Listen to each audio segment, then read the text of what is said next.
The hero's journey has been identified in much material from antiquity. And I've been studying that and I've analyzed it and I found it. I got it dialed in. I'm going to show how the hero's journey started in the Babylonian creation epic and it still exists today. And it exists in all of the myth and religion from antiquity. My name is Dan Paulson. Welcome to the channel. And this is where I'm going to start showing how this template, this self-healing template that we call the hero's journey, but there's something deeper in it, is nested in all of these teachings. This is a part of my video series that I've been working on for a couple of years, honestly. It's taken me a while to get here, and I'm still approaching it tentatively. If you're familiar with my work, you'll understand that I have found a way to read all of the ancient teachings from antiquity. There's a lot of things that sound similar. If you play them out in the psyche and learn that all of the component parts of the story are analogous to component parts of our psyche and our life, that is, we're on a healing path, that this is what it is for, and that whether you are going from Babylonian material to Jewish material or Chinese material, Egyptian material, Middle Eastern material, you're going to find that same nested template. And that all of the religions are carrier shells. I can show that. Now, there is a certain way to read it, but that we can all do it. It's a mental, verbal transition of words. It's almost like just shifting the language in a way. We can get to that, but I will build up to it. First of all, let me say that what we're going to observe is something as simple as this. I'm going to create two verses that are an indicator of how this is going to work. It's very simple. An anchored ship cannot sail is exactly the same thing as you cycle around that which you cling to. In the world of what we're going to be doing, those two mean the exact same thing. If you read them without analyzing them, they sound different. An anchored ship hanging on to something, two radically different. If you begin to interpret them and say, well, they're analogs for my life, then you can begin to get something else out of them. An anchored ship, oh, I'm the ship, and I'm anchored to something, which means I can't sail free. Or maybe somebody goes, oh, I'm anchored to something. I don't sail free. I'm secure here in port. I'm safe. So you can get two different meanings out of it. Someone might finally look at that, transition it though, and make it about their psyche and themselves. And it's something about their past that they're hanging on to that is creating problems in their life that they can't leave. When they break it down to that inner level right there, finally they realize that I'm holding on to something and I can't get free of it. And in the other version, you cycle around that which you cling to, we're getting the same thing. So as much as they sound different when we're looking outward, once we transition them to something inward and make them about our psyche, they come online as exactly the same thing as each other. That is how all of this works, except that it gets much, much more deep. Many more. Okay, and then what I'm going to suggest too is that what I have found, there is no magic, there's no mystery here, that once you unlock it, it's a mental process that everybody should be able to replicate it. However, for some reason, I find that not everybody can see it. It took me a long time to see it, and it was a mental process, really, playing out the pieces and parts over and over again. I can do a video on that if anybody's interested sometime. But basically, it's just mentally playing out all of the component parts gradually and making the shift. What I'm going to do is just take it to the end, though. It took me years to get to that point, and when I realized, oh, that's why those similarities are there. They're not copying or stealing from each other. They're all sharing the same template. And there are times that analogs, floods, are a good analog for many cultures. It works as far as teaching a rebirth, purging oneself, cleaning oneself out. And we'll see how that happens. We can read it literally and go, wow, that happened. Or you can say, it didn't happen at all, it's baloney. Or you can say, wait a minute, there's something in there that is an important lesson. It's not real, it's not fake. It's a carrier that has a lesson for me. I'm supposed to purge myself, which brings me to the next point. And what is the purpose of these stories? Let me go straight there. Are you on a spiritual search?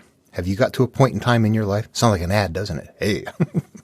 No, seriously, there's a point where certain people get in life where they go, I've had it. I want to change. I want to change my life. I need to do something different. There's a transition, and they realize that they have come from a mass of humanity that really functions in the physical world, and they want to rise above that. Those people are waking up.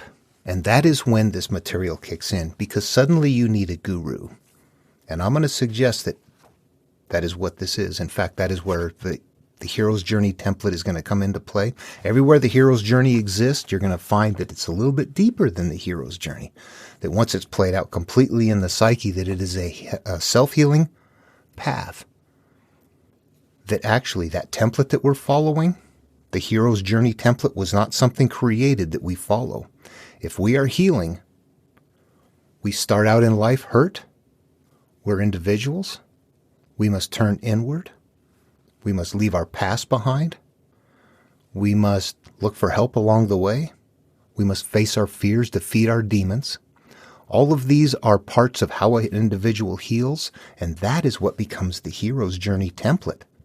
The template is based off of us, not the other way around. So the template is what I'm going to teach right off the beginning. We're going to go straight to what they're getting to, but let's talk first about why they would use a template to teach people how to heal and not just let that be it. Why create stories, myths? Imagine thousands of years ago, you could have been pulled out of that environment, raised here, and you would be just like a normal human being, except that they don't have technology, so they don't have their brains wrapped around what we do, but they have the brain capacity that we do. They see and they know a lot of things going on, but they also have a culture of people that are just like us. Self-healing? Really? No, I'm not doing that. It's somebody else's fault. The vast majority of the people are not going to carry that self-healing template or tell people, here's what you do to take care of yourself. You forgive who raped you, who molested you. You let go of your desires for this or that. And most people are going to be thinking, what are you talking about? No, I'm not doing any of that stuff. They're not going to pass along that healing template. They're not ready to go. When you become ready to go, this template is right there in the material, always. The material is the arc. But I don't think that covers it all. So yeah, you can think about that and realize it's important to spread this around so you obscure it in something that will carry the deeper teaching in a population that won't carry the teaching, that wouldn't spread the teaching on its own. They will this way. However, there's more going on. I can imagine at that time in human history just having all of a sudden, we're developing the way to have surplus. There's plenty. There's more people. There's more to go around. People are not, the population grows and booms. What are people going to do? There is no structure yet. This is pre what we have going on today. People don't go up and, they're paying taxes and things like that, sure. But the jobs, the way things are working, transportation, all that, none of that exists. You're working within walking distance. And what is your job? It might be you show up every day to chip rocks and you get bread and beer for it. Maybe some pay for, you got to buy some sandals and some new robes from time to time. But life is pretty simple for the average person back then. And this is media. This is media. Stories and stories and stories. Imagine going home and having no radio, no television, no World Wide Web, no nothing. You can either sit and stare at the walls or talk to your neighbors or something like that. The stories are suddenly going to take on an entirely new role as something that is not simply a carrier or a fantasy, but something that is also entertainment, something that is mentally, something that is going to help their population grow, develop, learn. They don't read, they don't write, they tell stories. This is important. We can't look at the story today through our eyes. I think it's easier to try to see it through their eyes. And when we go to interpret it, that's going to be very important as well. In fact, so important that is where a significant part of the difficulty is going to come in. When these guys use the template and they create a story for their population and they use analogs to carry that, they're going to be using analogs from their culture. Gods, places, towns, cities, whatever, those sort of things that are something within their culture that the people can wrap their brains around, that's what they're going to use. And when you go somewhere else, 1,000 years later, different country, that story doesn't fit anymore. People aren't going to carry it. It doesn't mean anything to them. They might understand it as a distant story, but if you want to personalize it, you take that template and you create a new one, new analogs, new place, new time. We now have new cities, new rulers, new things, and people go, oh, I can attach to that. That is now our story. So that template is moving all over the place, but everywhere it reappears, it's reappearing in new analogous form to a different culture and a different time and a different place. So when we're going and interpreting, we got to watch for that. The similarities that many people talk about, there are people who have staked their careers on looking at similarities between cultural material from antiquity and seeing the similarities. Again, the flood stories or something like that, and you begin to realize that those are just analogs that are continuing to reappear because they're very effective in their culture. I think, again, it's important for us to get back in their time and pretend we're living in that time. Imagine you're along the Tigris or the Euphrates or something like that thousands of years ago. Once a year, there's a flood. Then after the flood goes away, things return to normal. You're doing agriculture. There's cattle. There's things like that. But you're on foot. Everything is on foot out there or being pulled with carts. As animals die, as stuff gets dumped, as humans moving across have need to dump things along the way, it'll just get dumped. It'll get thrown. I can imagine that before the next flood, there's probably places along that river that would activate your gag reflex. It'd be nasty. Flood comes and it goes away. Everything is wiped away anew. That would be a perfect analog for purging, starting over again, the flood story. And that would be something a lot of people, maybe everyone in their culture could wrap their brains around. Oh yeah, the flood cleans everything out. We can readily see a shift in that one in simpler terms, where Buddha might say something like seeking emptiness is a part of this process, and you would think, well, that's kind of bizarre, until you realize it's playing out in the same way. Or Jesus might say something like, blessed are the poor in spirit. Spirit, what do we have? What do you interact with in your spirit? It's your thoughts, your memories. When you're forgiving, what are you interacting with?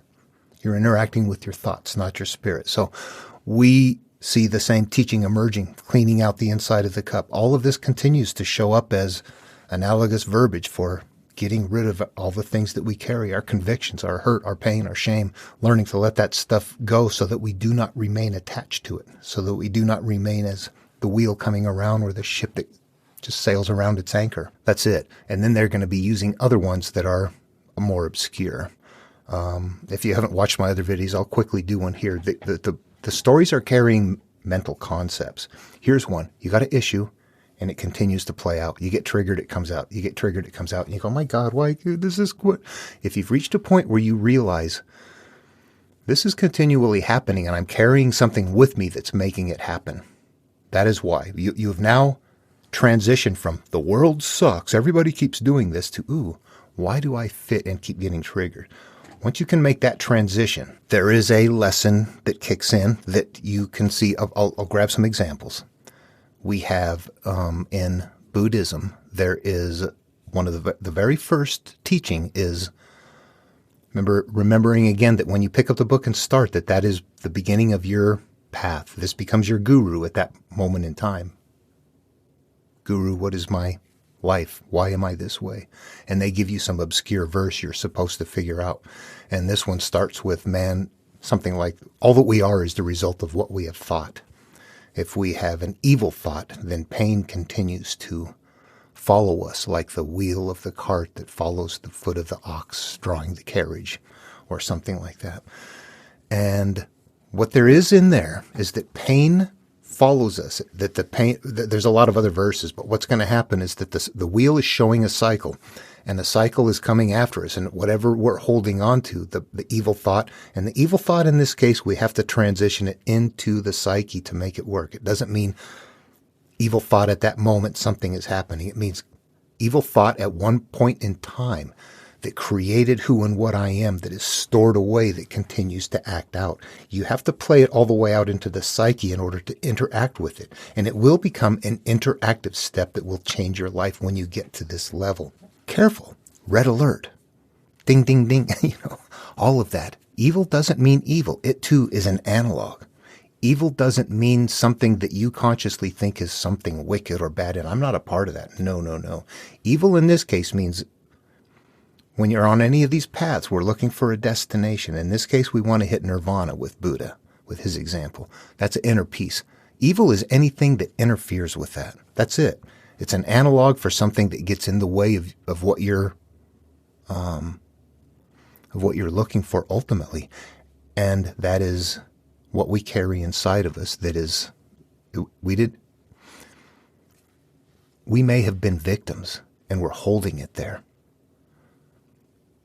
It is existing as something that is evil to our life. So we have to transition it. We can't avoid using that term or interacting with it because we don't like the word evil. Shift all the words.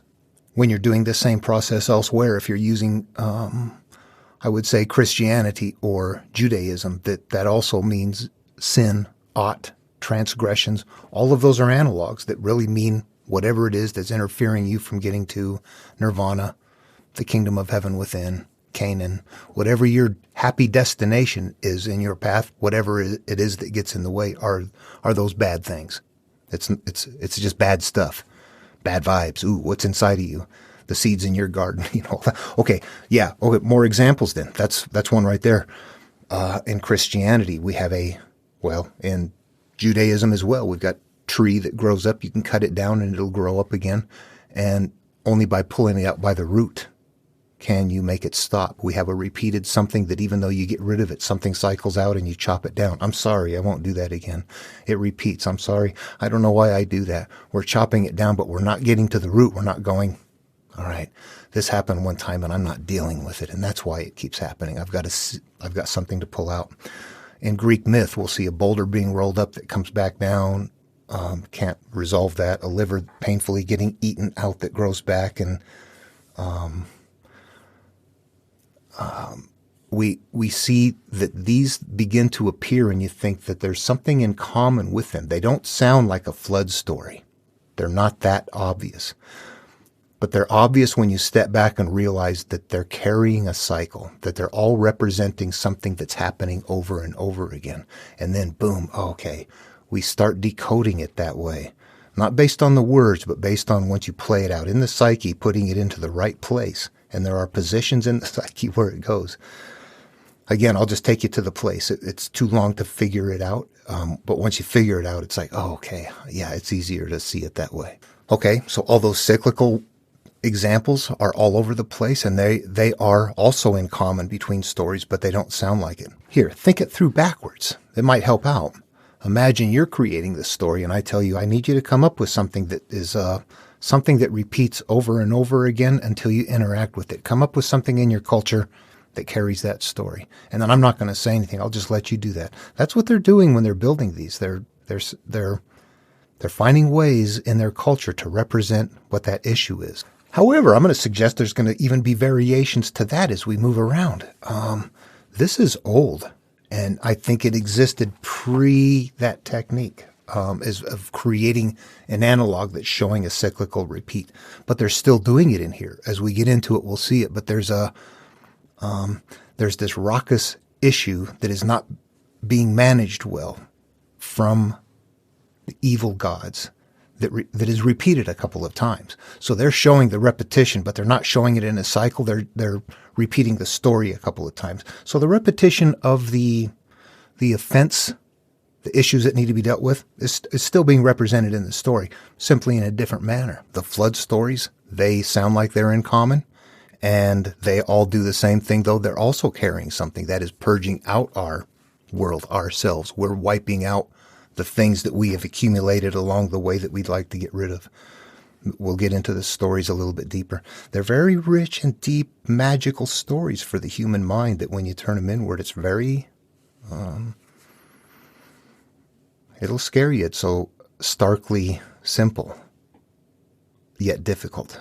And very specifically, what I mean by that is that it is a mentally simple process to look at and realize what you have to do. However, because it was a mental process that created the confusion, that creates the conflict, which causes our emotions now get in the way of our mental interaction. So now we feel bad and we don't want to go deal with the things that are mental decisions to begin with that create the emotional state. It is our perceptions which we need to change, and their perceptions from the past. We have to interact with memories. Okay, there are also various layers to the teachings. The teachings are structured in such a way. Buddha, for example, starts off with dual verses. This creates that. However, this creates the other. This creates that. That creates the other. So he's teaching that your mind is what holds things, and that if you clear it out, you'll be in the shadow that never leaves. He's teaching duality by having dual verses without saying duality. We'll have twins emerging up front commonly. There are common things that happen that we can tie ourselves into. But there are 5 parts of the psyche that I'm going to suggest that appears in the simplest work. This is the simplest work. That there is a higher self. That's the part of us that can look at things and go, when we can detach and go, wow, why do I get caught up in that? And then we get caught up in it. There's 2 parts of us right there. Our caught up part and our detached part. That detached part of us is a part of who and what we are, and they're a part of this story. Our consciousness, that's what decides. We like, we don't like. The experience is this or that. I am now going to store it. Ooh, love it. Ooh, hate it. Want more, want less. Shame, pain. The conscious mind puts that away, and in doing so, through life experiences, it creates in our subconscious, our female part, the characteristics that become who and what we are. And these are positive and negative characteristics that are going to appear. And those are the things that are going to be acting out. They become the weeds in our garden, the demons that possess us, all of that. Analogs for those same simple things.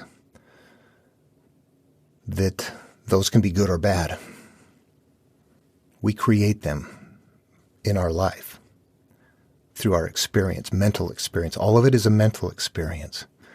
And that we all exist together in a field that is a natural field that we exist within, and we share emotions and somewhat in that field. But we operate in that field, and we know that the way that we hold things up here dictates our flow in that field, whether we're successful, where we fit in life. Culturally, economically, all of those things, we fit where our minds are like. And when our minds change, we don't fit there anymore. That'll be a part of the teaching too, that as you're growing, you have to be able to leave the past. You have to be able to move on. We will find a basic teaching that everybody is familiar with, that very few are chosen.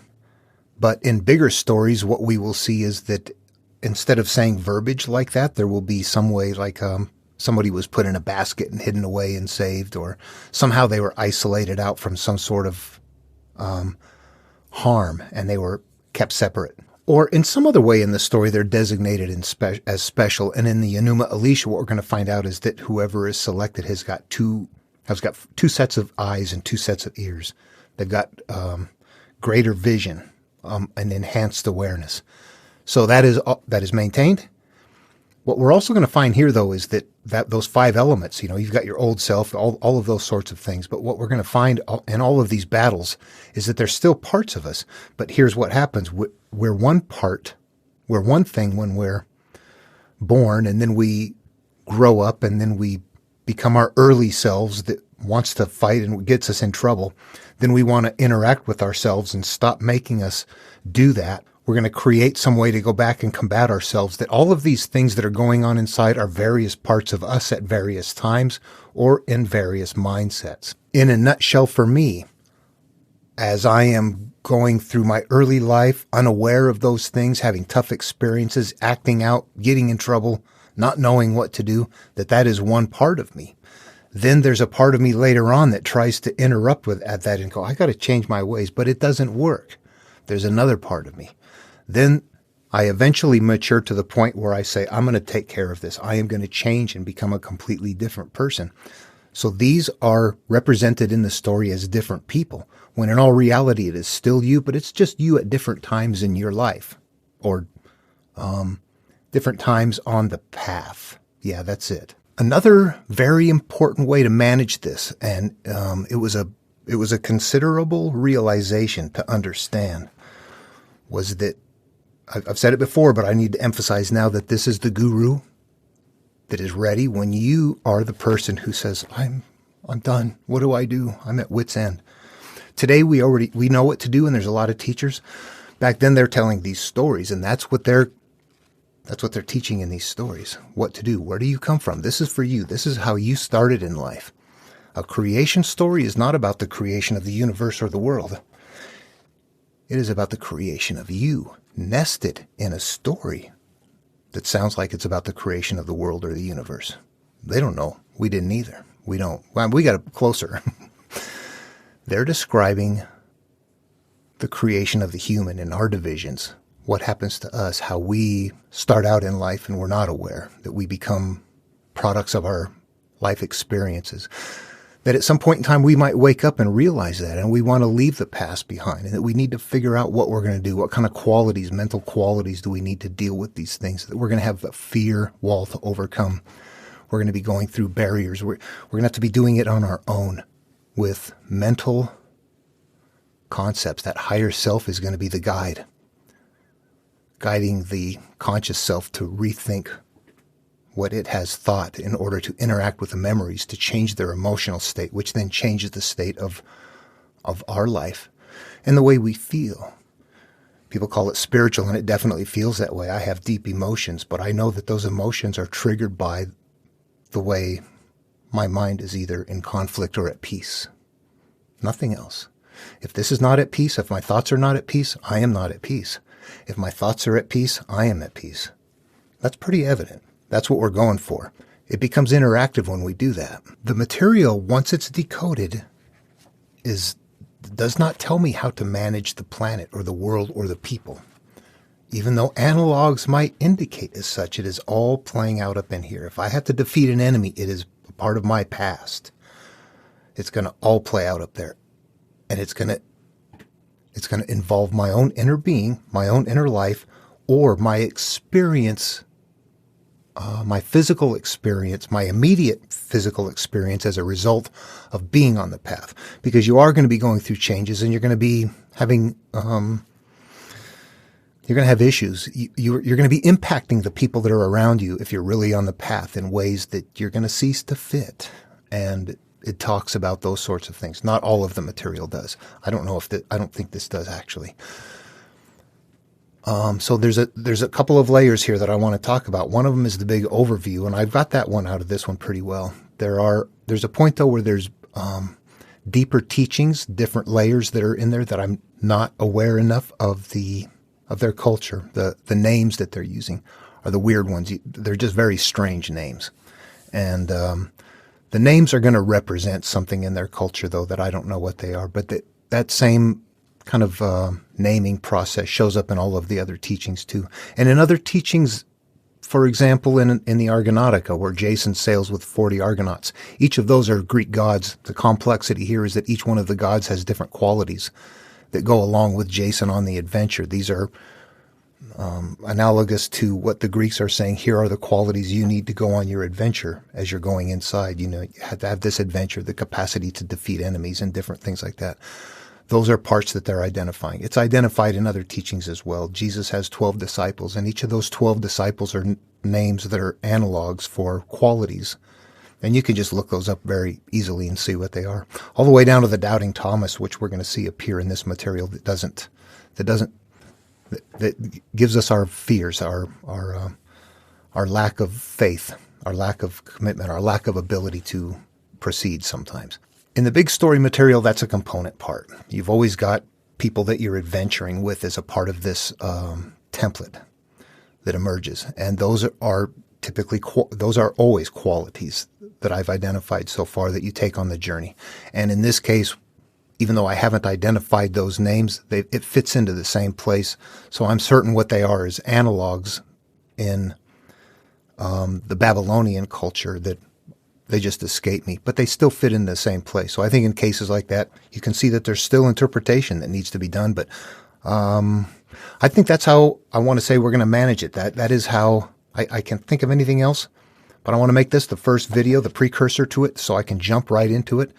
There's going to be a lot going on to this. It is kind of thick and deep, so I'm just going to tell people if you catch videos later on and wonder what it's about, I'm going to just refer to this as the starting point. This is how it's going to be done. And I don't want to put this at the front of every one of the videos I do. It's too much. I think honestly, it was very time consuming for me to find, and I'm going to present it in the most succinct manner that I can, and I'm sure that I'm not there. I'll do my best. But it's not something that can be done in a single video. I have to kind of work through it, and I want to leave a good record of what I'm finding, so I'll just keep plugging away at it. All right, until tablet 1, and I'll make a video on each individual tablets, all 7 of them. So Yeah, I'll just put this at the beginning of each video. I'll tell people to come back here and start here. And then as we go through the chapters, it'll build. So it's kind of, it's an ongoing, it's a series that will have to be sequential. Yeah. Okay. Till then, love one another. I'll see you in the next video.